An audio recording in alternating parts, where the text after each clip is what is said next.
जब तक संसार में अन्याय और भेदभाव है, ये समझ लो कि मैं प्रतिपल पीड़ित हूं। संसार की शांति में ही मेरे मन की शांति। पंच महाभूतों का महाभाग है जल। जल द्वारा मेरे अभिषेक से जीवनदायी जल की अवमानना नहीं होती है। क्या यह जल का सर्वोत्तम उपयोग है? क्या श्रद्धा और विश्वास को प्रकट करने के लिए जल का अर्पण पर्याप्त है? क्या निर्जल पूजा करने से मैं मन की भावनाओं को महत्व नहीं दूंगा? जल आत्मा की संजीवनी है। असंख्य मनुष्य व जीव जंतु जल के अभाव में जीवित रहने के लिए विवश रहते हैं। न जाने कितने व्यक्ति जल की एक बूंद के लिए तिरछित रहते हैं। ऐसे में जब नदी की भांति जल मुझ पर अर्पित किया जाए, मुझे पीड़ा होती है। जल शरीर का संचालक है। यदि मेरे भक्त इसे जीवन सुरक्षा हेतु अर्पित करेंगे, मैं तब भी मदद हो उठूंगा। बेलपत्र मुझे अति प्रिय है। ये मेरा संताप हरते हैं। धतूरा मुझे प्रिय है। ये मुझे शांति देता है। किंतु यदि संसार शांति का युद्ध क्षेत्र बना रहेगा, मेरे स्वजनों के बीच सदैव महायुद्ध छिड़ा रहेगा, तो मात्र धतूरा और बेलपत्र अर्पित करने से मेरे मन को शांति कैसे मिल जाएगी?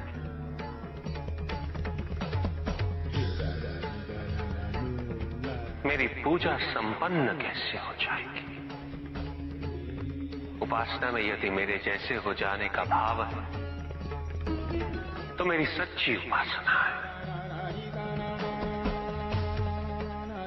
यदि उपासना का भाव मेरे लोग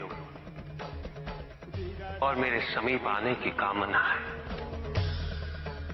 तो सच्ची पूजा और भावना है।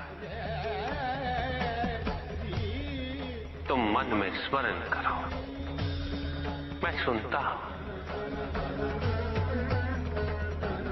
तुम मन में मुझे पुकारो, मैं आता हूं। मुझे कुछ नहीं चाहिए। यदि तुम मन को शिवमय बनाते हो, तो वही मेरा शांति से परिपूर्ण कैलाश है।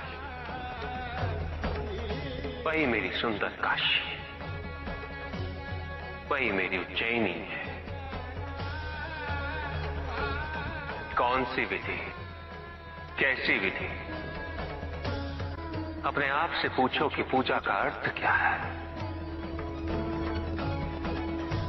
पूजा तो केवल एक माध्यम है मुझ तक पहुंचने का, मुझसे जुड़ने का, मुझसे एक होने का। किंतु जो मुझे ही विभाजित कर दे, वो मुझसे एक कैसे हो सकता है? कैसे जुड़ सकता है मुझसे? जो अपनी भक्ति के मार्ग को औरों के मार्ग से श्रेष्ठ समझे,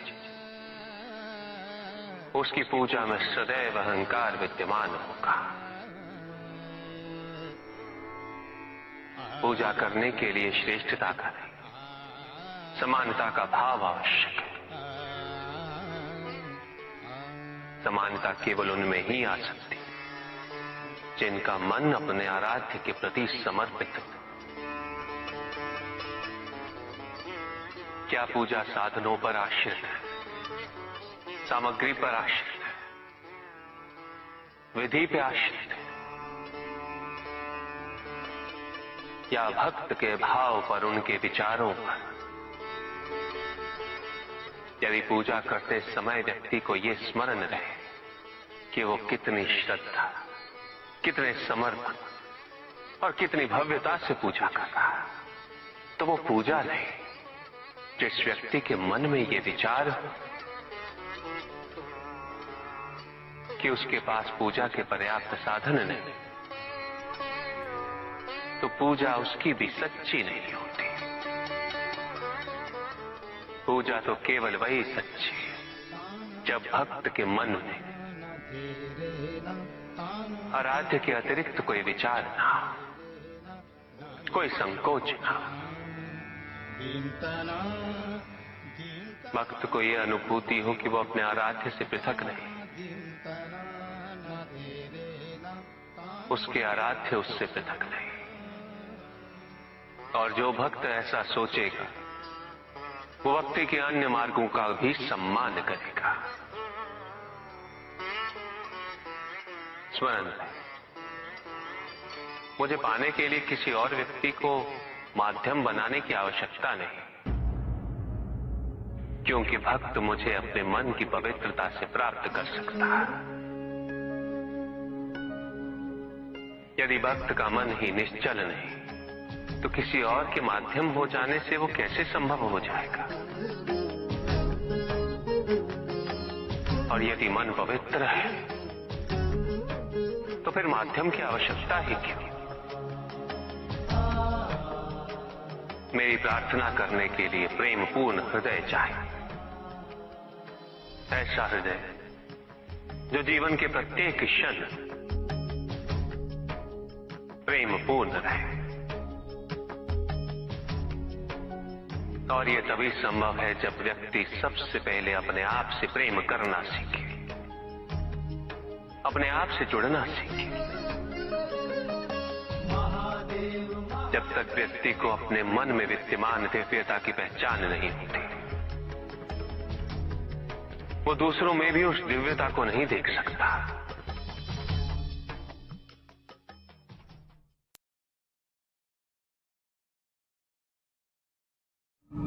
सभी के उद्धार के लिए मैं आपसे निवेदन करता हूं कि भक्ति का उचित मार्ग बताए हमें, ताकि मेरी भांति दूसरा कोई भूल ना करे। भक्ति मुक्ति का आधार है, और मुक्ति तो केवल समर्पण से ही संभव होगी। और समर्पण के लिए पुष्प नहीं, स्वर्ण नहीं, आभूषण भी नहीं, रत्न नहीं, धन, विधि विधान ने, केवल अपने मन को अर्पित करना अनिवार्य है। जानना चाहते हो कि वो कौन से पुष्प हैं जो मुझे अत्यंत प्रिय हैं? इंद्रियों का नियंत्रण, दया, शांति, तप, क्षमा, ध्यान और सत्य। और जब कोई मेरे इन पुष्पों से आराधना करे, मैं अवश्य प्रसन्न होता हूं।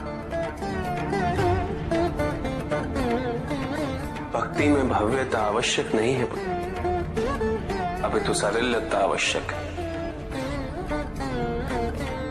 भक्त के लिए ये समझना अत्यंत कठिन हो जाता है, प्राय भक्ति कब मोह में परिवर्तित हो जाती है।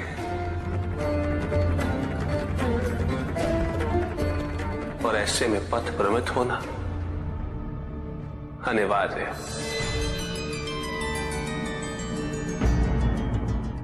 शक्ति प्राप्त होने से कोई शक्तिशाली बन जाए, ये सत्य नहीं। शक्ति का सम्मान व वहन करने की क्षमता होनी चाहिए, और ये क्षमता किसी वरदान से प्राप्त नहीं होती, ये तो हमारे भीतर ही विकसित होती है।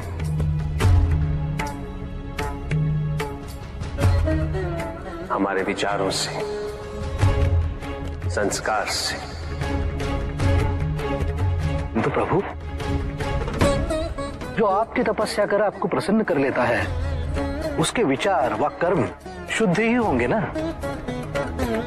अधिकांश व्यक्ति ईश्वर के प्रति केवल इसीलिए समर्पित रहते हैं ताकि वे अपनी सांसारिक इच्छाओं की पूर्ति कर सकें। उनके विचारों की शुद्धता, उनकी तपस्या केवल भौतिकवाद का माध्यम बन के रह जाती है, उसके परित्याग का नहीं।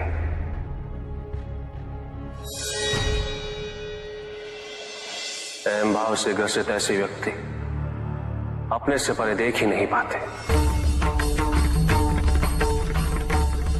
उन्हें जो चाहिए वो इसलिए नहीं कि उससे वो संसार का उद्धार करना चाहते, अपितु इसलिए कि उससे वो केवल अपने परिजनों का उद्धार कर सके। और शक्ति पा लेने के पश्चात उनका असली स्वरूप प्रत्यक्ष होता है। उनके व्यक्तित्व के दोष उभर कर सामने आते हैं। ऐसे व्यक्ति इस भ्रम को पोषित करने लगते हैं कि वही धर्म है, वही नियम है, और उनकी यही सोच उन्हें दायित्व विहीन बना देती है।